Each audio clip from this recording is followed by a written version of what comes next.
Hey, BassGeek here, and Zoom come out with a new fluke. Is it a gimmick? All right, geeks, we all know that Zoom makes some incredible products. We know that the fluke is a standard. It's like the rattle trap. Every soft jerk bait, when we refer to it, talking amongst ourselves, it's a fluke bait. That's just how big the Zoom fluke is and has always been.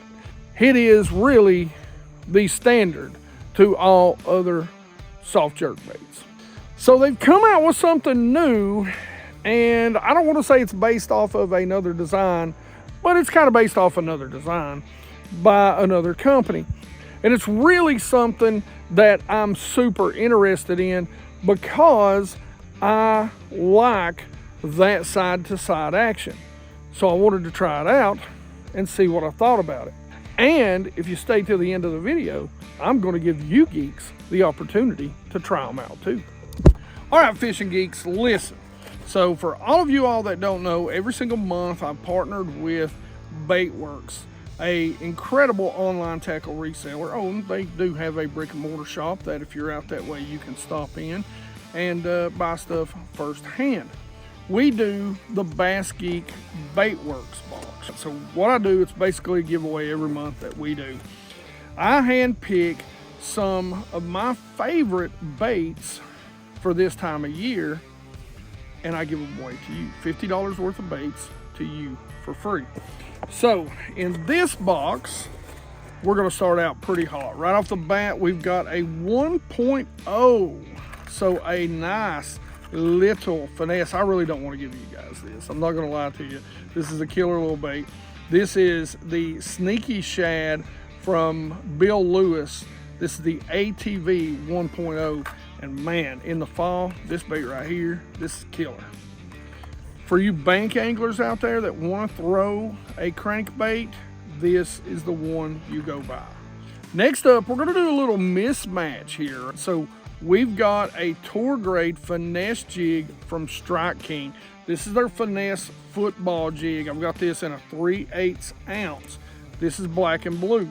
I'm going to give you a trailer to go with that, and it's going to be the Missile Baits Mini D Chunk. Now this is in Bama Crawl, so it'll actually match up real well with the black and blue for you geeks that don't know. Now, I always try to give you a sticker. You'll get a BassGeek sticker. I just don't have one in the box right now, but y'all are going to get a pretty cool Baitworks sticker. Next up, you're going to get, this is quickly becoming one of my favorite jig trailers. It's becoming one of my favorite baits to flip all by itself. It's really a compact bait, so you can use it to punch. And this bait is from X-Zone Lures.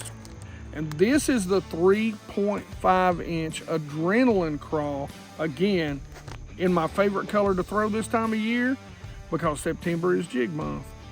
Bama Crawl. Next up, you gotta have some sort of top water.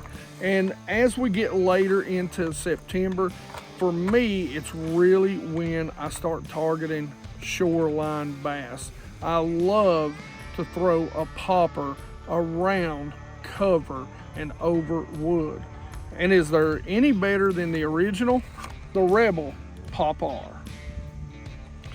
Great little bait right here. Love throwing that thing late September, early October. Now I think this is one you're all going to be excited about, and it's sort of the same way. So I like to throw a Pop-R and just let it sit there, but if you want to draw out a big strike, you got to have a big bait. This is the 6-inch Coal Shad. This is a big soft swim bait from Berkeley. This is Ghost Gizzard Shad. And last but not least, like I said, Zoom has done such a good job, and they really are the standard by which every other soft jerk bait is measured.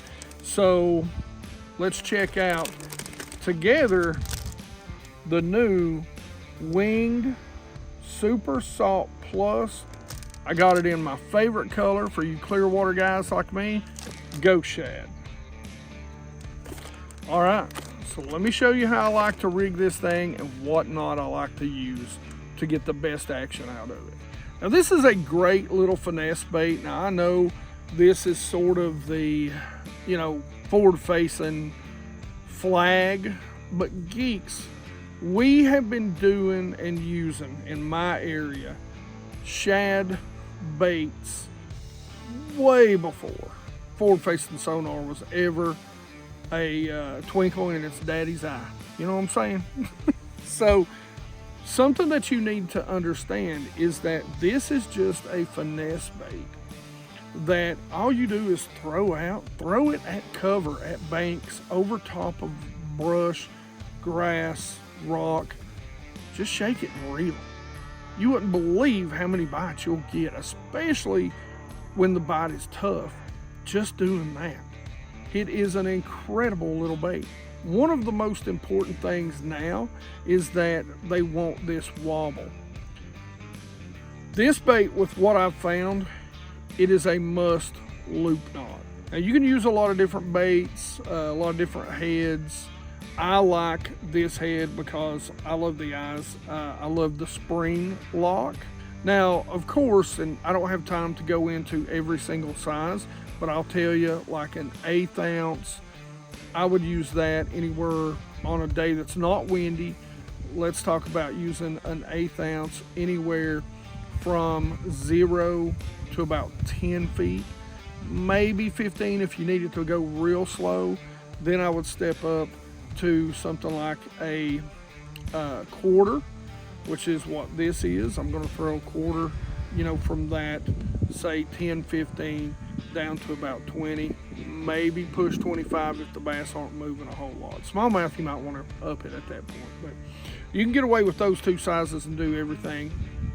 The lighter, the better. Now, line will make a difference. The bigger, the thicker the line you're using, the longer it's going to take for that bait to get down, because that line, which is why I love canine, has to be a thin diameter. So you're going to want to use a lighter line. We'll talk about that in rod reel and line setup in a minute.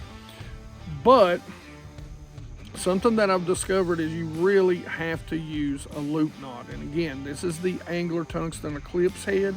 One of my favorite things about it is that's a mustad hook, but it also has a screw lock on it. What I love about the screw lock is no glue. Now, for you geeks that like to use the Elastec style stuff, you think screw locks are not for you, take a little lighter. You should always have a lighter, whether you smoke or whether you don't. You should always have a lighter in a boat with you, by the way. It's a safety precaution. You never know when you're going to get stuck on a bank somewhere overnight and need to have a fire. But if you just barely heat that little wire, it's better than glue with the Elastec or the stretchy plastic, and it'll screw right up on there. But this is not the Elastec style plastic from Zoom. So the very first thing we're going to talk about, we're going to talk about the loop knot. This is the loop knot I tie. There's some easier ones out there, but this is the one I've just been tying for years. So we're going to double it, and then we're just going to wrap it about 5, 6, 7 times. It doesn't matter. Come over the back of the hook,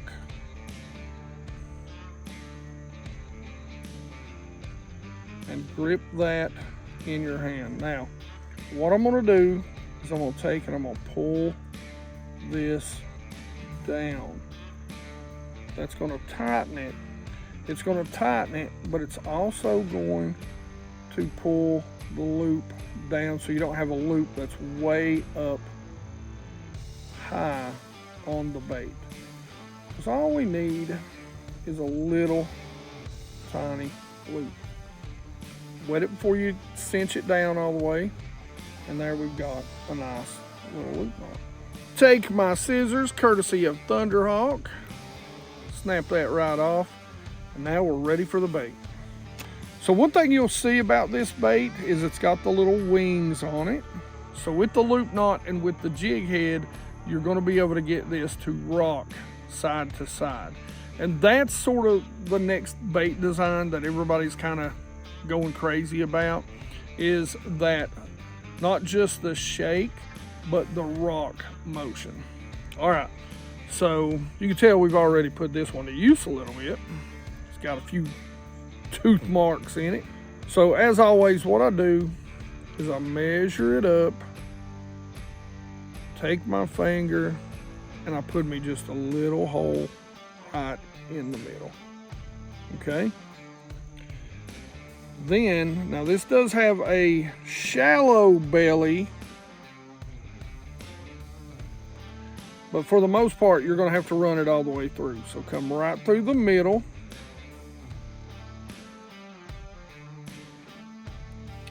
And we're going to push it up to the spring and come out in the hole that we made. Now,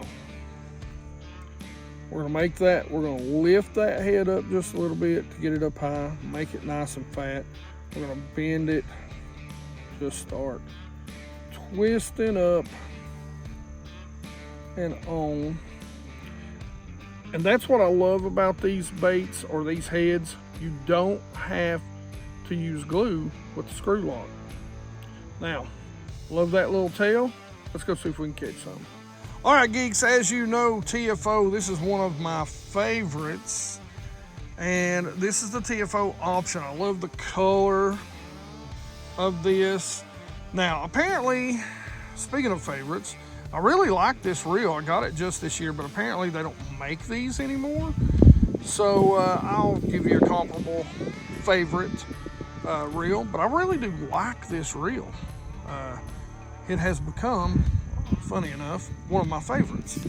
But this is a TFO option. This is a 7-foot medium fast action, 1/4 to 3/4.